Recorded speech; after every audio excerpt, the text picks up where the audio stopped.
Ekonom sejati. Pelajaran lama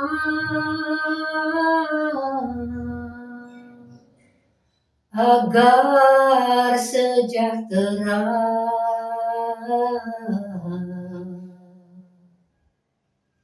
dalam kisah nyata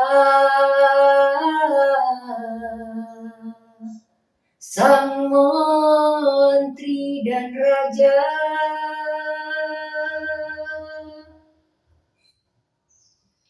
ceritanya kini jadikan pedoman perjalanan negeri untuk kemakmuran. Negerinya miliki ekonom sejati, laksanakan bakti dari Sang Ilahi, jujur bijaksana, tegas berwibawa, ciptakan negara yang makmur bahagia.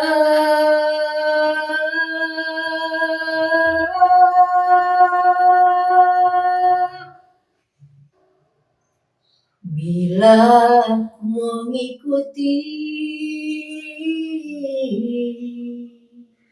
sang contoh teladan,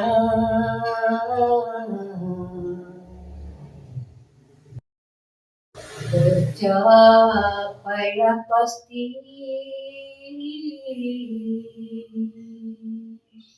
konsep kemakmuran. Siapa yang bisa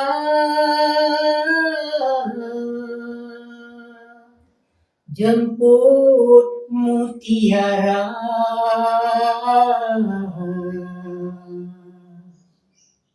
yang tertinggal lama ditelan usia. Negerinya miliki ekonom sejati, laksanakan bakti dari Sang Ilahi, jujur bijaksana, tegas berwibawa, ciptakan negara yang makmur bahagia. Negerinya miliki ekonom sejati, laksanakan bakti dari Sang Ilahi, jujur bijaksana, tegas berwibawa, ciptakan negara yang makmur bahagia.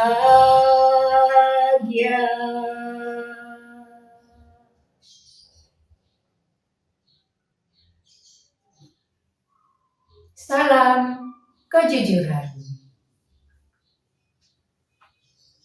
Hari ini Jombang cerah ceria, seceria syair saya.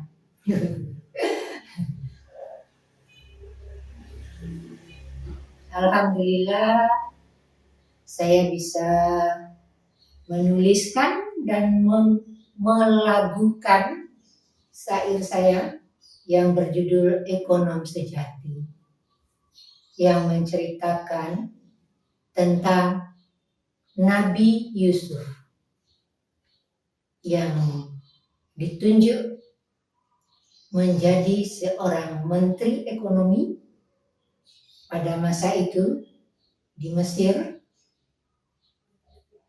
Dengan program ekonominya dia bisa mensejahterakan dan memakmurkan wilayah Mesir dan tetangga sekitarnya, sehingga masa paceklik yang diramalkan dari mimpinya Nabi, dari mimpi sang raja yang dianalisa oleh Nabi Yusuf, ternyata itu terbukti dan Nabi Yusuf bisa melaksanakannya, bisa mengatasinya, bahkan tidak hanya untuk negeri Mesir sendiri, tetapi negeri di sekitar wilayah-wilayah di sekitar Mesir itu pun mendapatkan bagian kesejahteraan yang dialami, yang dimiliki oleh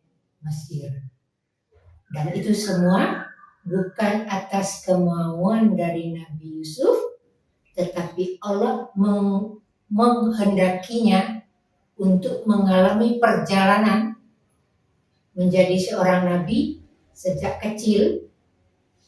Begitu dia menyampaikan mimpinya kepada ayahnya, kepada ibunya, kepada orang tuanya, kemudian karena sesuatu hal dia dibuang oleh saudaranya sendiri, dimasukkan, diceburkan ke dalam sumur.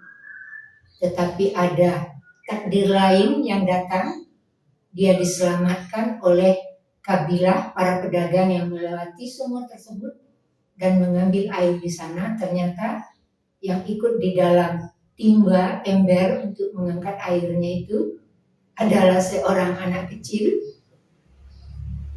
yang kemudian dia bawa, kalau namanya dulu zaman itu, ke pasar atau apapun sebutannya, dan dia dijual karena itu yang berlaku pada masa itu. Kemudian datanglah seorang pejabat yang mau membelinya dan dibawa ke rumahnya, dirawat sebagai seorang anak gedongan sampai dia tumbuh remaja. Terjadi peristiwa antara ibu angkat dengan anak angkat, kalau namanya sekarang anak angkat.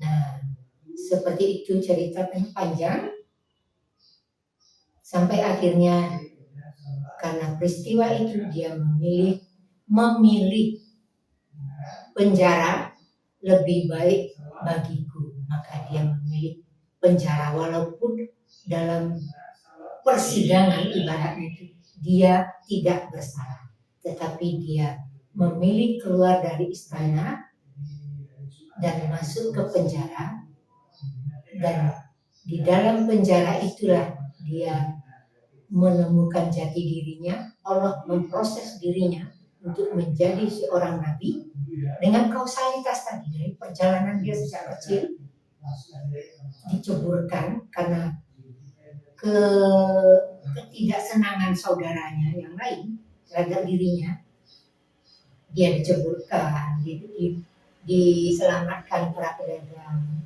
kabilah, dijual di pasar apa namanya saat itu, dibeli seorang pejabat, dirawat yang baik karena tambahnya usia, penampilannya bukan main, cakepnya, tampannya membuat bahkan ibu angkatnya sendiri tertarik pada dirinya dengan berbagai macam persoalan.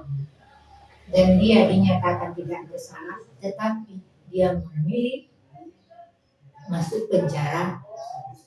Dan bukan berarti dia tidak suka dengan keluarganya ini, tapi penjara lebih baik, ada nilainya lebih baik bagiku.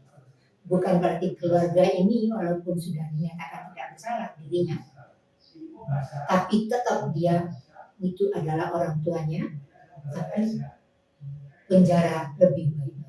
Di sanalah dia bertemu dengan seseorang yang menyampaikan mimpinya, mimpi sang raja, sang pejabat atau raja apa namanya masa itu, oleh si Nabi Yusuf.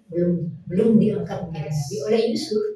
Diceritakanlah, oh mimpinya itu maksudnya seperti ini, 7 tahun nanti akan mengalami masa paceklik, dan 7 tahun berikutnya, 7 tahun di awal itu akan terjadi panen melimpah ruah, dan 7 tahun di akhir setelah 7 tahun berikutnya akan mengalami masa paceklik dengan berbagai macam pengalaman dari orang ini disampaikan kepada sang raja. Akhirnya dia dibawa, diceritakan kepada raja, begini sang raja, begini segala macamnya harus melakukan ini, dilakukan kalau sudah panen jangan dijual tapi disimpan, dimasukkan bumbu, tidak diekspor seperti itu, tetapi disimpan, dikelola, dimakan secukupnya sesuai kebutuhan, sisanya dimasukkan ke dalam tempat penyimpanan atau gudang. Kalau kita namanya sekarang bulog, seperti itu. Nah, akhirnya 7 tahun panen raya selama 7 tahun disimpan.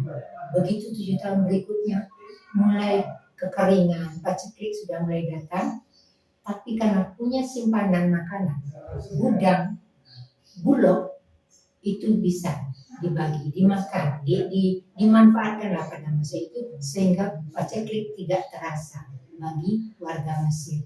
Dan bahkan saking banyaknya, saking melimpah hasilnya, kebaikan Mesir, baik rajanya, pemimpinnya maupun Nabi Yusuf sendiri itu bisa memberikan kepada warga negara sebelah, negara tetangga, wilayah di sekitar Mesir. Itu pun bisa. Bahkan sampai keluarganya sendiri yang datang pada masa itu, dia tahu itu keluarganya, tapi dia masih menyembunyikan dirinya. Dan ceritanya masih panjang. Tapi disinilah kebijaksanaan Yusuf. Apakah sekarang ada yang begitu? Yang punya kebijaksanaan seperti Yusuf? Kalau ada panen raya, tidak diekspor, tetapi disimpan. Mungkin untuk sekarang penyimpanan itu tidak harus dalam bentuk padi asli utuh atau hasil pertanian lain, mungkin disimpan dalam bentuk asli. Yang kedua mungkin dikelola menjadi tepung. Yang ketiga mungkin dikelola menjadi apalagi makanan setengah jadi tapi asal sumbernya dari padi, sehingga ketika kita butuh padi, butuh beras, makanan pokok selalu tersedia walaupun bentuknya tidak berupa padi murni, padi atau beras, tapi mungkin sudah menjadi tepung, tapi kan bisa dikelola menjadi mengandung kalori, karbo atau apapun yang ada di dalamnya. Apakah kita sudah bisa begitu? Kalau panen raya bisakah kita menyimpan? Nah, itu yang tahu adalah para pejabat, para pemerintah yang bertugas di bidang seperti ini. Misalnya cabai panen raya, tapi disimpan, harga tidak jatuh, tapi masyarakat tetap bisa beli dengan harga yang sama. Kelebihan yang banyak itu bisa misalnya dijadikan cabai kering cabai kering utuh, cabai kering bubuk, atau dalam bentuk ekstrak cabai atau yang lainnya, yang suatu saat di saat panen cabai tidak ada itu bisa dikeluarkan. Mungkin pada masa Nabi Yusuf itu bisa terjadi. Teknologi mereka mungkin belum seperti zaman kita sekarang, tetapi menyimpan bahan pokok, menyimpan bahan makanan, menyimpan hasil pertanian, karena sudah diprediksi 7 tahun ke depan nanti setelah panen raya akan mengalami kesulitan, maka masyarakatnya berlomba-lomba beternak pertanian. Kalau hasilnya banyak disimpan, digudangkan. Kalau perlu dikeringkan, mungkin mereka punya teknik pengeringan sendiri. Intinya pada masa Nabi Yusuf, kesejahteraan dan kemakmuran rakyat Mesir terjamin, bahkan bisa menjamin warga negara di sekitarnya. Oke, begitulah. Siapakah di antara kita yang bisa meniru kebijaksanaan Mesir, kebijaksanaan Nabi Yusuf? Apakah sudah ada atau sedang diadakan? Apakah sudah ada mengambil kembali mutiara yang tenggelam ini? Kebijaksanaan Yusuf kita angkat kembali. Nah, apakah ada di antara bangsa Indonesia yang bisa melakukannya? Mari kita coba. Begitu ceritanya. Tapi mohon maaf kalau tempo dan dinamiknya syair saya ini ada kekurangannya karena saya bukan penyanyi, suara saya juga pas-pasan seadanya. Tapi inilah takdir yang saya jalankan, bahwa saya dikehendaki oleh Allah untuk menulis syair dan menyanyikannya. Jadi segala sesuatu tidak ada kebetulan. Kenapa saya bisa menulis ini? Saya bisa melakukannya pada saat itu tahun 2020 sebelum bulan September.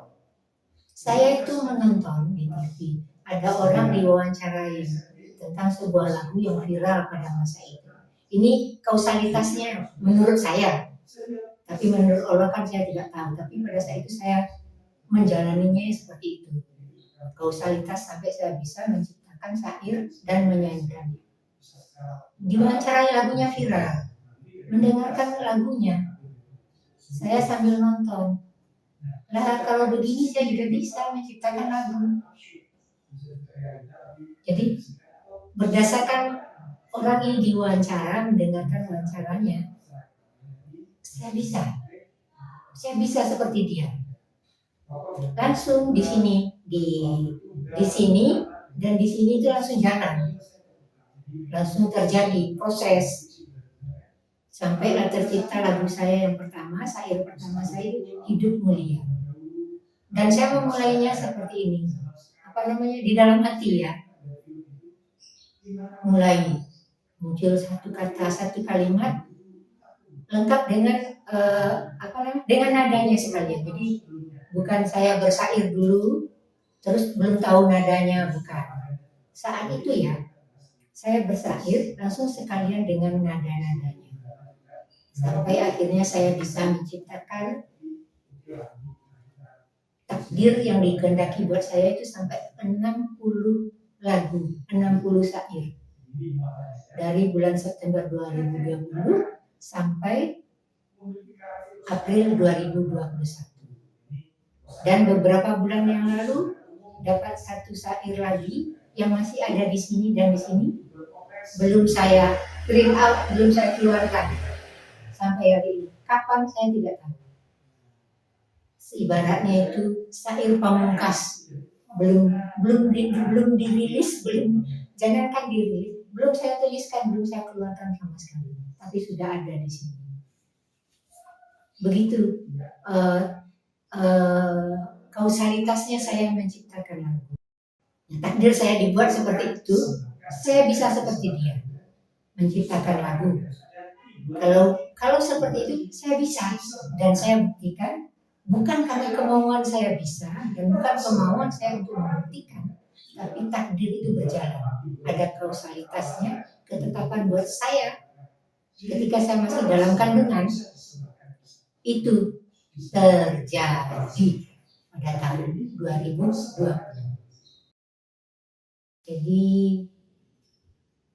kali ini mau saya aplikasikan menggunakan alat musik sesuai dengan kemampuan yang saya miliki.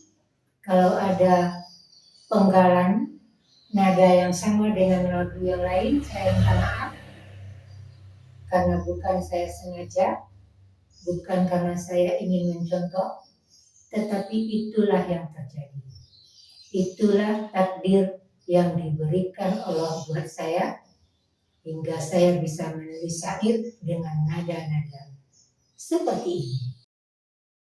Maaf kalau ada persamaan penggalan nada.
Semoga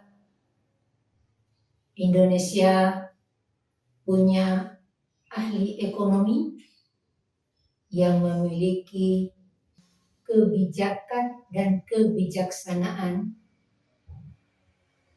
seperti Nabi Yusuf dalam mengelola perekonomian negara. Dan semua itu dimulai dengan kejujuran. Mari kita laksanakan berbuat dan berkata jujur dalam kehidupan sehari-hari, dimulai dari diri kita sendiri, dalam keluarga, kita kembangkan ke seluruh Indonesia, dan kita kumandangkan ke seluruh dunia agar tercapai kehidupan yang makmur mulia, baik di dunia maupun di akhirat.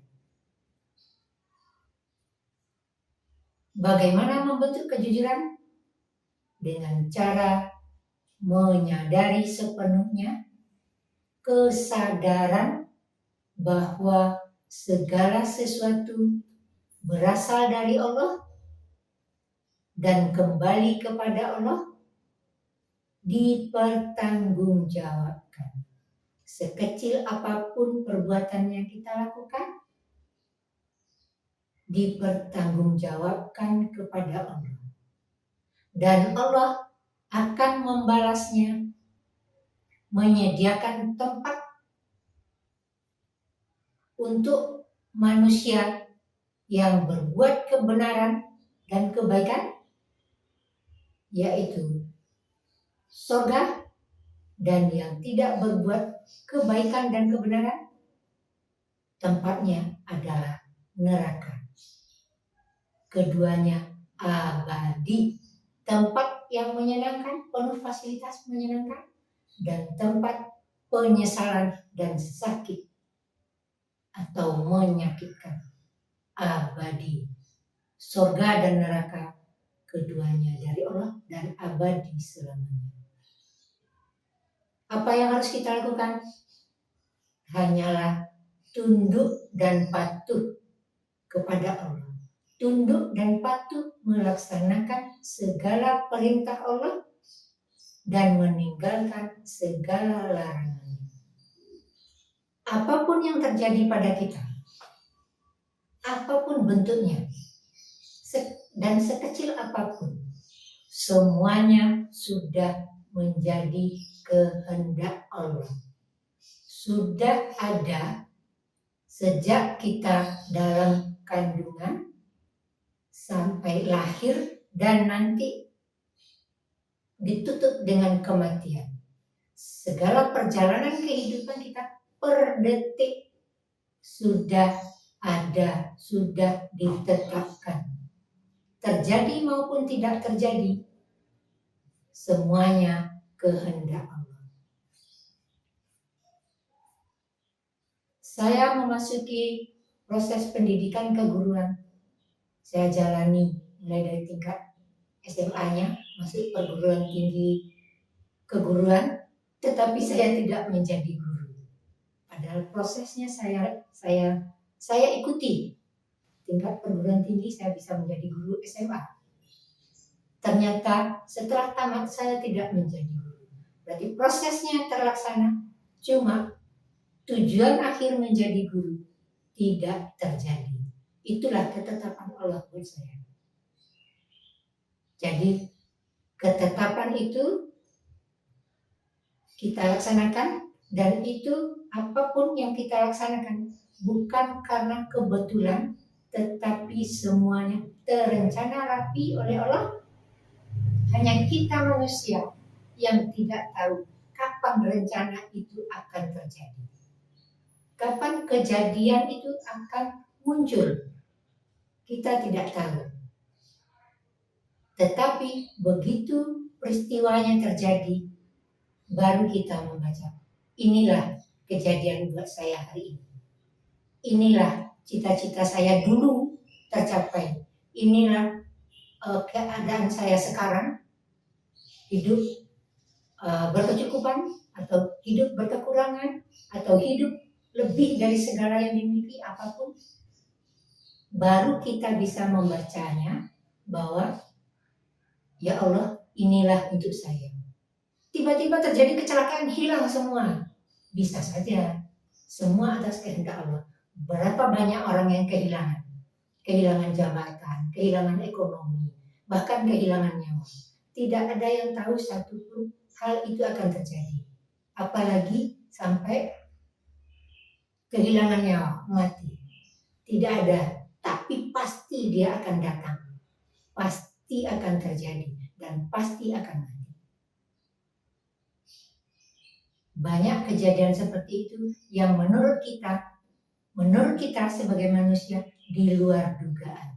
Tidak saya sangka sama sekali akan terjadi kecelakaan.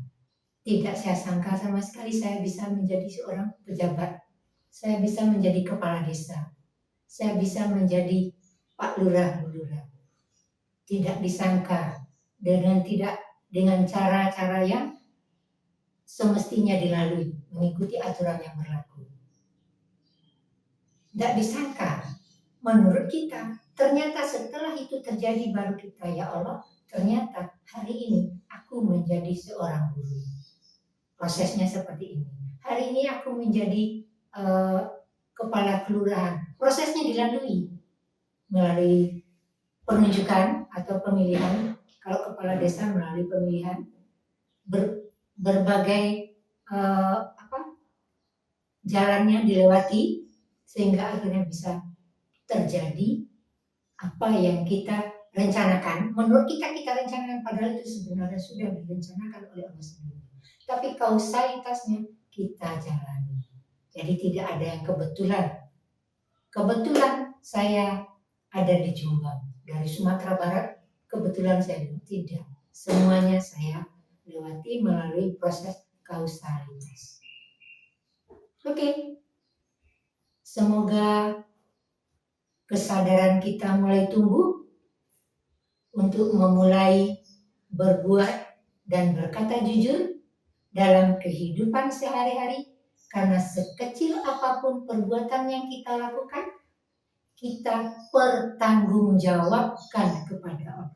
Sekecil apapun dipertanggungjawabkan, dan Allah akan memberi balasan, yaitu kebenaran mendapatkan surga dan ketidakbenaran mendapatkan neraka. Mari kita tunduk dan patuh hanya kepada Allah. Dengan kejujuran yang kuat, fondasi kejujuran yang kuat, agar tercapai hamba yang berserah diri secara totalitas hanya kepada Allah. Penghambaan. Salam kejujuran.